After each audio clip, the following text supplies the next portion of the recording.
All right, what is going on, everybody? Welcome back to another video, another NBA video. I didn't think I'd be making one this week, especially about an actual NBA player that's played NBA games. Obviously, we've been talking about summer league and all that stuff, but some news broke about Paul George and Joel Embiid and the 76ers over the past, what would you say, like 72 hours, something along those lines. And if you don't know, the Sixers had a really bad season last season. They finished the season um, 24-58. Paul George and Joel Embiid did not play together at all, almost at all.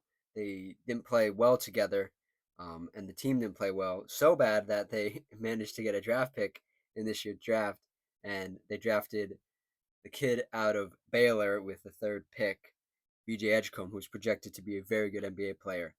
He has not played any summer league games. So I think they were just resting him, keeping him ready, keeping him in shape, at least so that he could play in preseason.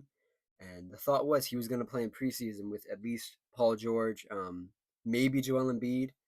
It had came out, I think maybe a day or two ago, that Joel Embiid has not returned to on-court activities at all, um, and he isn't healthy. He did have knee surgery.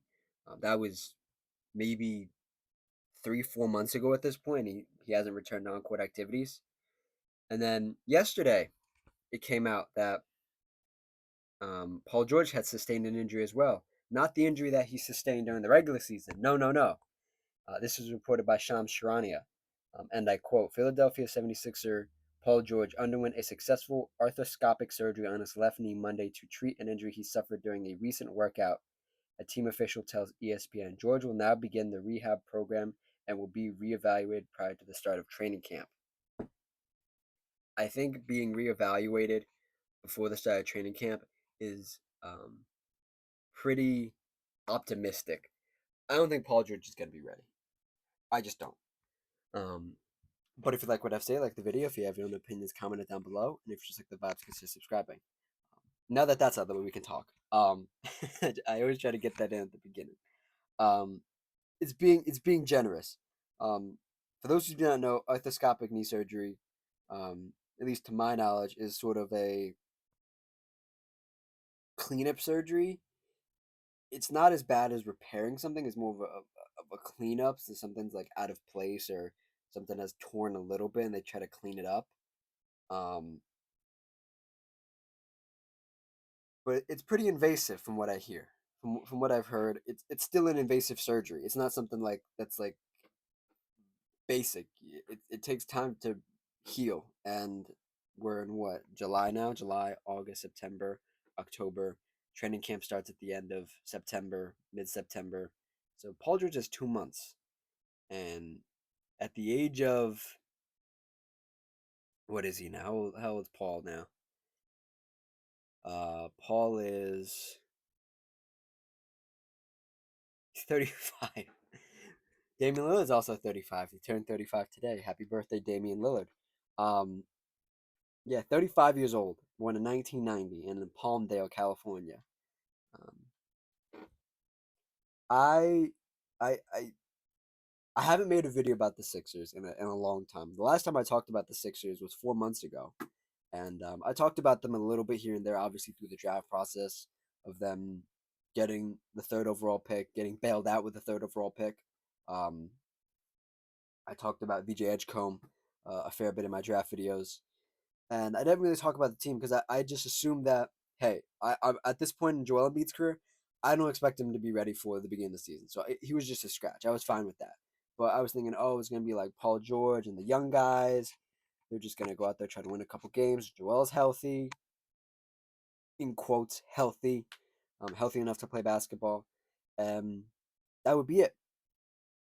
That's not the case anymore. Uh, Again, Paul George is going to be out. He's going to be reevaluated prior to the training camp. At 35 years old, um, I'm not gonna hop on here and say some of the mean things that people are saying online because there have been a bunch of mean things said about Paul George, and I'm not gonna act like I'm not one of the people that have said mean things to Paul George, because I'm not the biggest Paul George fan at all. I think his career. I think where he was drafted, his career has been impressive, but for what he has collected as an NBA talent, nine-time All Star, six-time All NBA, steals champ, 2012, 2013 most improved, four-time All Defensive, has been on one, two, three, four teams, um, and played was this 15 years. It's a pretty impressive, or I should say, um, what's the word I'm looking for? Um, Normal career. He's had a pretty decent career. I'm not gonna act like he's had a bad career, but from what he's done and where he was, um, to where he is now, and the way he's playing the game, and his refusal to change the way he plays the game, um, isn't um, optimal for his age and what he could be doing. Um, if you don't know, Paul George snapped his leg in the summer of 2014, 2015. He missed basically the whole season. He played like the last 6 games. I had to look it up because I knew he played some games that season. I just didn't know how many. He played 6 like at the end, I think. And um, since then, up until this past year, he was a 20-point scorer for his whole career, going all the way from 2015, 2016 when he returned from his compound fractured leg, all the way up to 2023, 2024. I'm going to read these in order. He averaged 23, 23, 21, 28. That was when he was in Oklahoma and he was an MVP candidate. And then after that, it was 21, 23, 24, 23, 22. And then this past season, 16 games. And in that span between 2015 and 2024, when he averaged 20, the amount of games he played was okay too. He played um, 81, 75, um, 79, 77, 48. Now, see, this is where it starts to get tricky. This is where it starts to turn on you a little bit here. 48, 54, 31, 56, 74, and then last year 41 games. You can see the dip and the peaks and the valleys in this whole span right here, because I'm not gonna count anything before he snapped his leg in half. If I'm not saying look it up, but if you want to see somebody snap their leg, Paul George actually snapped his leg, and to snap your leg and then come back and be a 20-point scorer for almost 10 years, was that 7 8 years, is impressive. But at the same time, if I go look at these playoff stats aren't anything great either. Um, Paul George has one of my biggest complaints about Paul George as a fan, as somebody watching the game, as somebody who doesn't know him personally at all, so I can't speak on him as a person off the court. Um, on the court, I have free range to judge him because I've essentially watched his career um, since he snapped his leg. Essentially, yeah, since he snapped his leg. Um, Paul George never takes accountability. Oh, he hasn't taken accountability up until recently. Literally, like this past season, he has never taken accountability. When Damian Lillard sent the Oklahoma City Thunder home, when um, Paul George was an Oklahoma City Thunder, and Damian Lillard was a Portland Trailblazer, that would have been this 2018-2019 season. When Dame hit that shot over Paul George and waved him goodbye. And then Paul George went to the podium and said, that was a bad shot. It started there for me where I was like, I don't like this guy. It's Damian Lillard. It's a good shot. Just because you can't make it, Paul, doesn't mean Damian Lillard can't make it. Just because you don't think he's going to take it and make it doesn't make it a bad shot. You should be up on him. Guess what? He was third in Defensive Player of the Year voting that year. As a guy who you think should know how to play defense, he was like, I'm going to let him shoot that. And then after that season, the Oklahoma City Thunder blew it up. Um, Sent Paul George to the Clippers. Sent Russ to where did Russ go? Russ went to the Rockets. And then in that time, Russ has bounced around. Um, Paul George has been on the Clippers and now the Sixers, and the Oklahoma City Thunder won a championship.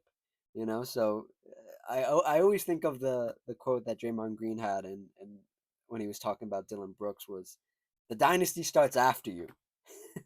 After Paul George left, after having one of his greatest seasons of his career, perhaps his greatest season of his career, the Oklahoma City Thunder rebuilt, and they just won the championship this year without Paul George on the roster, with the assets they got from the Paul George trade.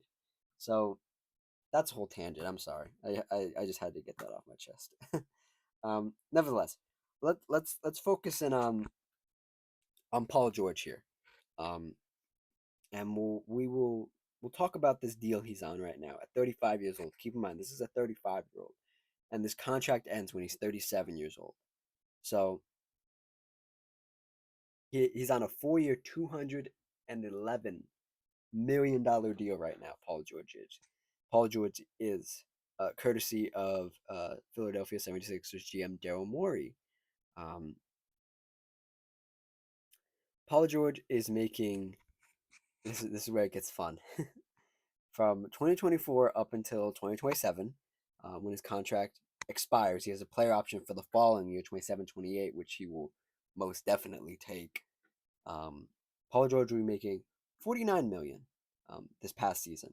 This year he'll be making 51. Next year he'll be making 54. And on that player option in 27-28, he's making $56 million. So you just he signed this contract last season. Didn't hardly played last season. Coming into this season, he's not gonna be healthy yet again. He's gonna be making $51 million. You're making a 35-year-old $51 million, and he's gonna turn 56 and during the course of the season, um, and then the following year after that, you're gonna be paying a 36-year-old $54 million, and a guy who can't stay healthy, and a guy who, quite frankly, can't raise your ceiling. Paul George doesn't raise your ceiling. His last good couple years, again when he was in Oklahoma,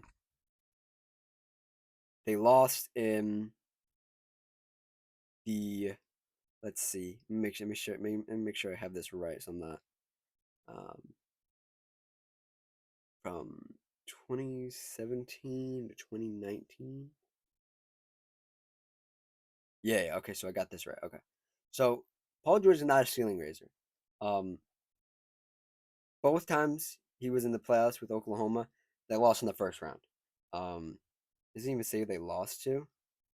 It doesn't tell me they lost yet. I have to click on it, but they lost. He goes to Los Angeles, right?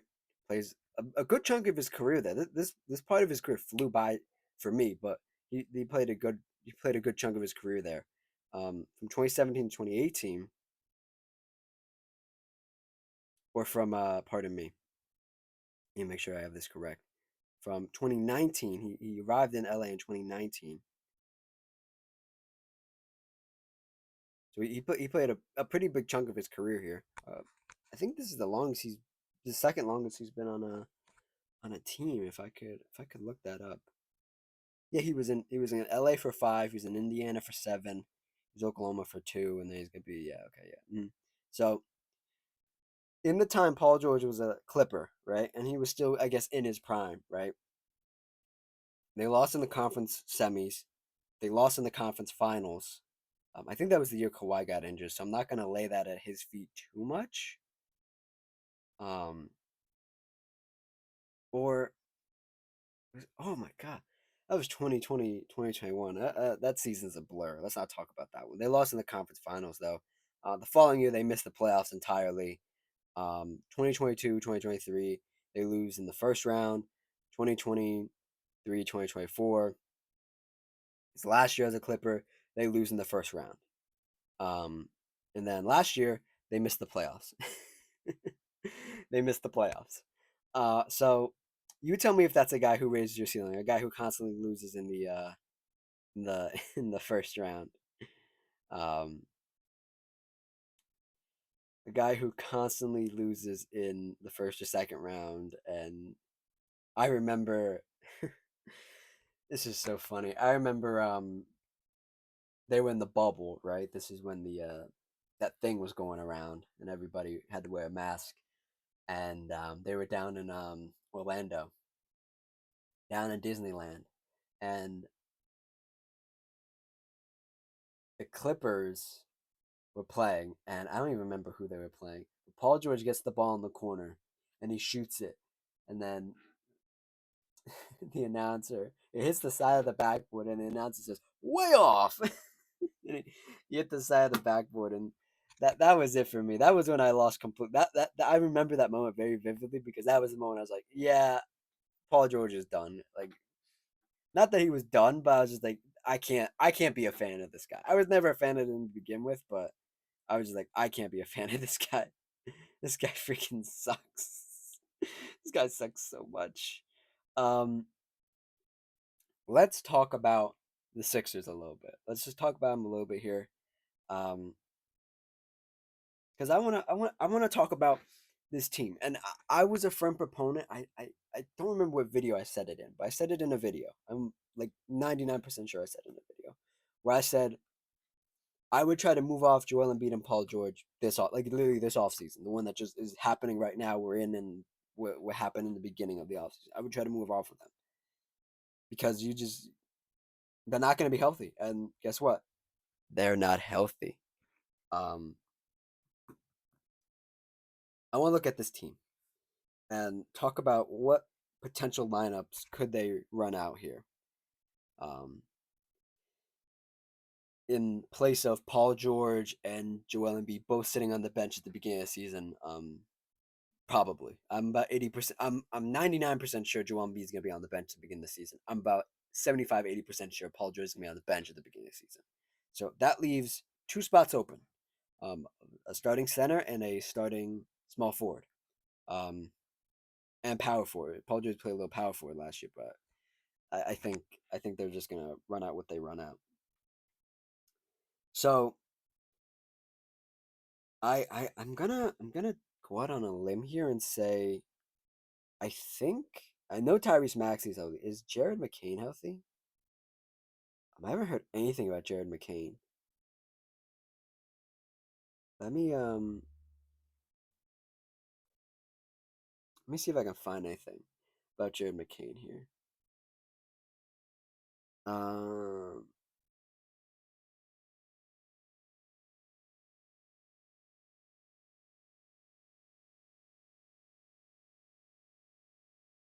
oh yeah, okay. So there yeah, this is 3 days ago. Jared McCain and VJ Edgecombe at practice in Las Vegas. It doesn't look like Jared McCain's hooping, but at least he's there. So there's something to be um there's something to be said there. Let me see if I can find anything more concrete here if he's healthy. Um,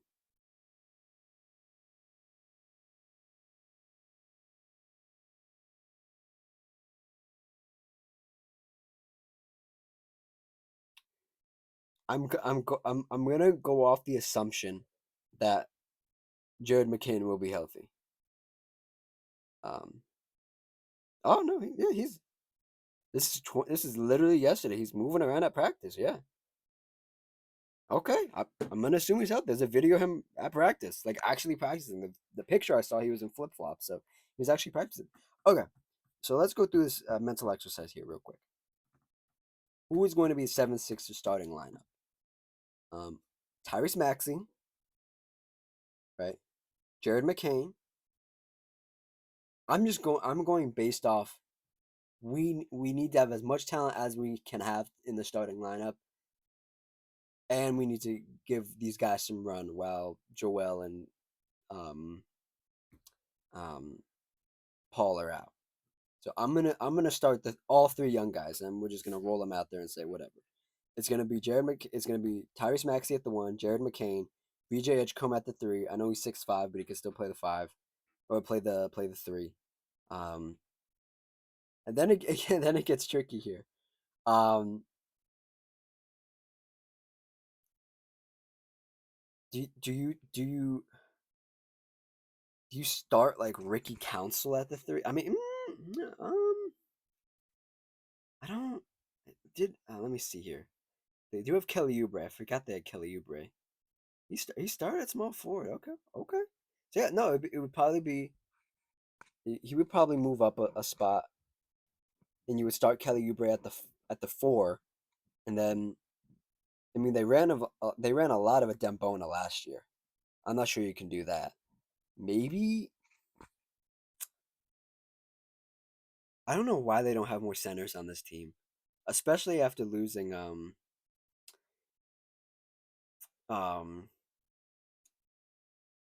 Goshan Yabusele to the Knicks. I don't know why they don't. They literally only have one other center. They have Andre Drummond and they have a Dembona, and those are your two centers. And then Joel Embiid.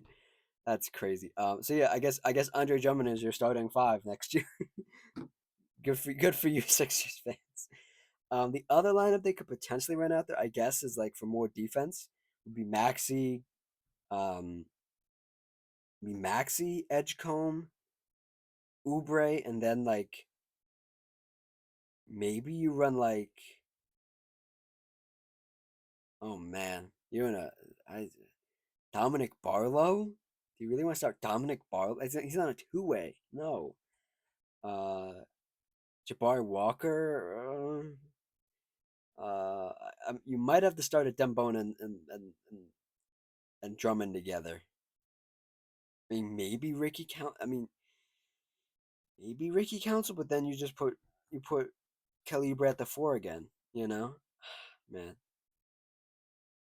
trying to come up with another decent lineup that doesn't feature the three young guys starting is kind of crazy because you're kind of stuck with old ass Aaron Gordon, Dominic Barlow who's okay, Igor Mičić who's okay, Justin Edwards who was pretty good last year in some stints, Kyle Lowry's back, he's a guard, he really doesn't play, Jabari Walker two way, Trent Wofford who's okay at times, Johnny Broomy who has done okay in summer league I think. Hunter Silas here, 6'5". Jared Butler. I'd like to see more Jared Butler next year. Um, Dembona showed some flashes. Nick Nurse liked him. Um, yeah, it's looking crazy, man. I fear that maybe if they do get off to a bad start, and I don't hope this, but Nick Nurse might be out the door. They might be at Nick Nurse's head, and it's not even Nick Nurse's fault that his two best players aren't healthy. Oh boy, that's gonna be fun. Let me see here. Let me see. Nick Nurse. This is only his second or third year as the uh as their coach, right? Yeah, this is gonna be his second year, and he might be the fall guy. That's crazy. Um, I think that's it. I did want to talk about Joel Embiid, but Joel Embiid's not.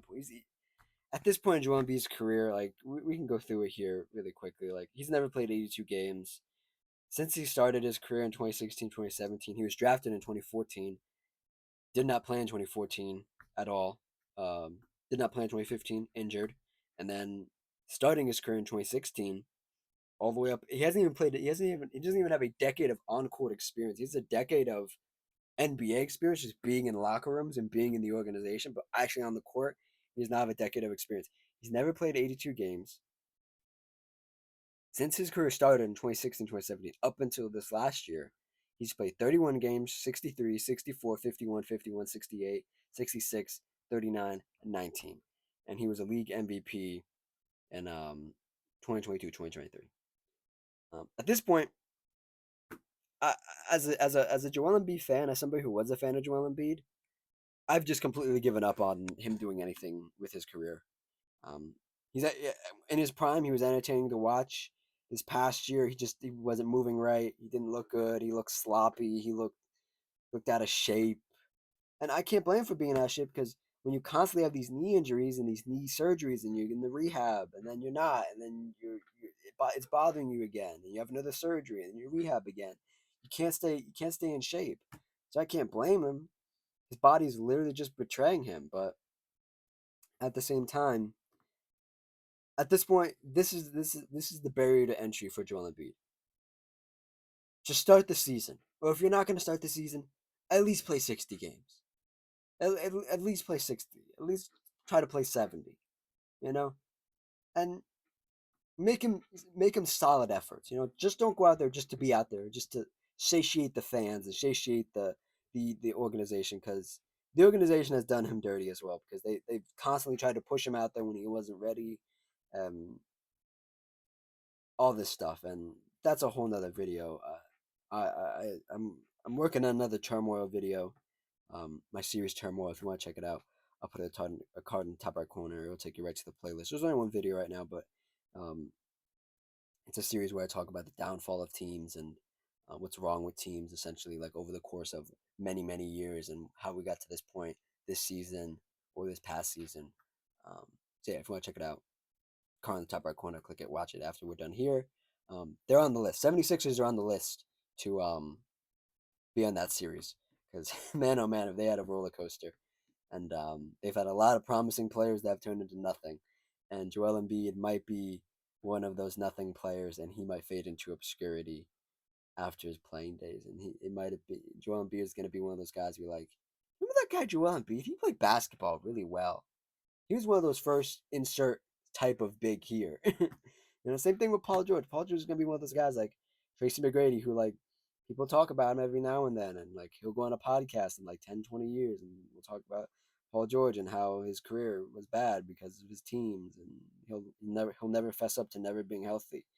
Um, but that's life, and that has been Paul George's and Joel Embiid's career, is never being healthy, or if they are healthy, throughout the course of a season, not showing up or getting injured at the wrong time. That is the course of both of their careers. And it's funny that Paul George is probably going to end his career with somebody who is on the trajectory to have the same career as him, except Joel Embiid has an MVP to his name.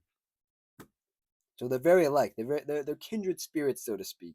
One's a forward and one's a center, but they're around the same ballpark. So yeah, that's it. That's the Paul George Joel Embiid video.